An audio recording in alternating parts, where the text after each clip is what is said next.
Is the Republican Party dead in Delaware? They say no. They're making a big comeback thanks to you-know-who. This is the Delaware Way. I'm Larry Menti. Welcome to the Delaware Way. Can the Republicans make a comeback in Delaware? There are signs of hope. And here to talk about that is Charlie Copeland, who is chairman of the Delaware Republican Party. Thank you so much for being here. Larry, thank you.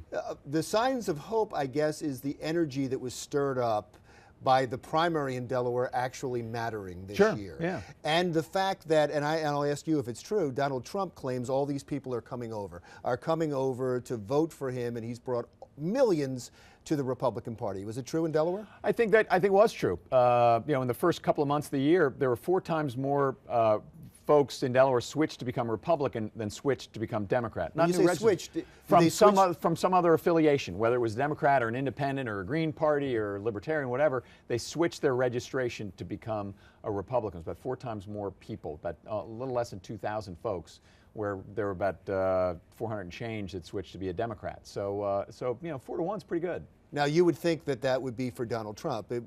Still in the race at that point were Kasich. We still had, about 10 people at that point in time, but I don't think there were lots of people switching over to pick Rubio or Bush or Rand Paul or Ted Cruz. But so no, I think there's a lot of working families out there that used to work at the auto plants or whatever, and they're looking around and they're saying it is a rigged system. And Donald Trump talks about a rigged system. And I guess the big question for you is, do they come over just for Donald Trump, or do they come over for Republicans? And if it's just for Donald Trump, you won't see the benefit of that. Well, that's right. And so we're going to obviously work hard to make it more than that. I mean, if you just look across the state, we've elected Democrat governors now for 24 straight years. And look how the condition of the state is. I mean, Newcastle County is the same thing. You look at the state Senate. We have 4 challengers for 4 state senators. Our challengers' average age, is only slightly larger than the average tenure of the senators they're running against. So in some of the races, and I understand, tell me if this is true first of all, in some of the districts, did they switch from Democrat to Republican? Yes, to vote in the primary. So the registration in some of the districts now, it used to be Democratic, it's now Republican? Well, so in Sussex County, we for the first time in the history of the state, we have more Republicans registered in Sussex County than Democrats. But Newcastle County is still the largest single place. About 60% of our voters are up here, and we're still out-registered significantly in Newcastle County. I understand, but I'm going district to district to find out what you can do in so as you come up from the southern part of the state through probably to almost northern Kent County, it is much more significantly, it is much closer to a balanced situation, and Republicans tend to turn out in higher numbers. Where do you see your greatest possibilities? Where do you see some vulnerabilities on the other side that you can exploit?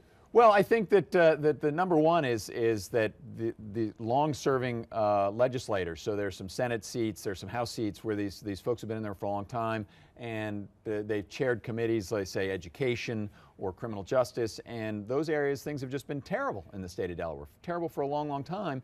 And I think with this sort of throw the bums out mentality that's out there right now, and we're looking at Bernie Sanders, we're looking at Donald Trump, that those long-term incumbents that have failed year in and year out are in trouble. Now, you know that Donald Trump inspired people because he's an outsider, he can't be bought, he has this business background, he's going up, as you said, against a rigged system, he's not part of the establishment. Do you have candidates like that? Well, I'm not sure we have any billionaires that are huge. No, I get that. But we do.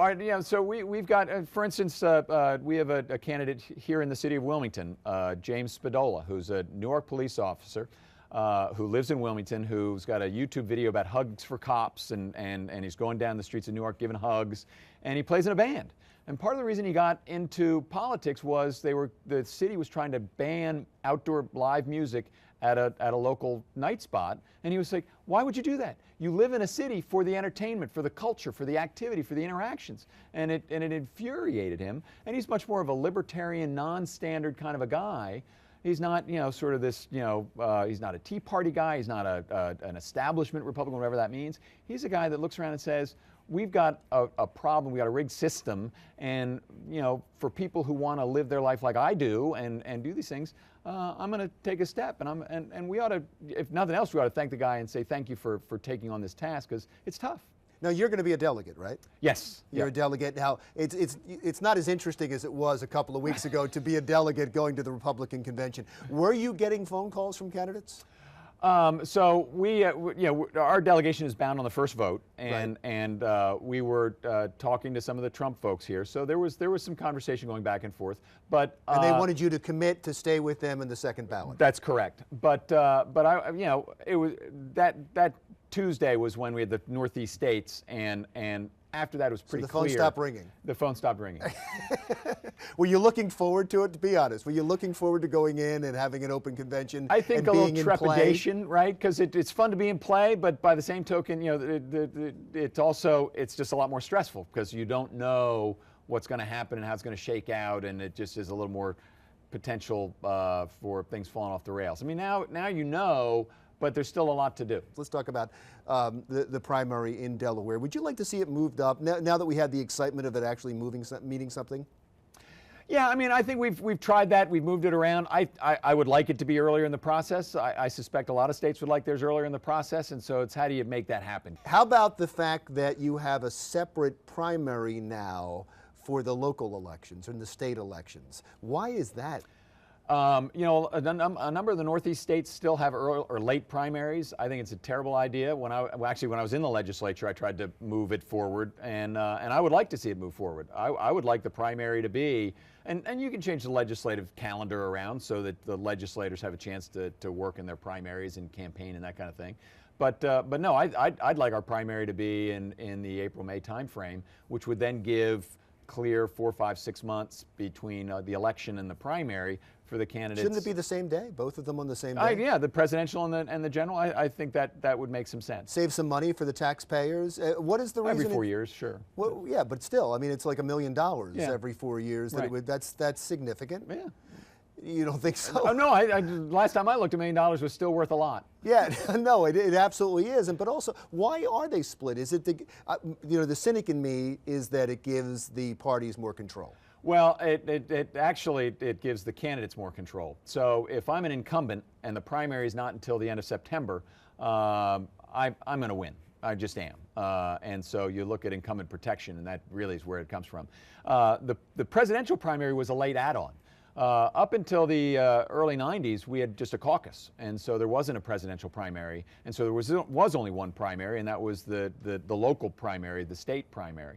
And so the presidential one came later, and so now it's sort of, okay, how do I meld those two systems? So if the incumbents benefit from it, the very people that were looking to change it are the people that benefit from it. Which is why it has not been changed. Which is why it probably won't change. That's likely true. Thank you so much. All right, Larry, appreciate you being here. Charles Copeland, chairman of the Delaware Republican Party. When we come back, we will talk to a legislator from Delaware about changes in the criminal justice system.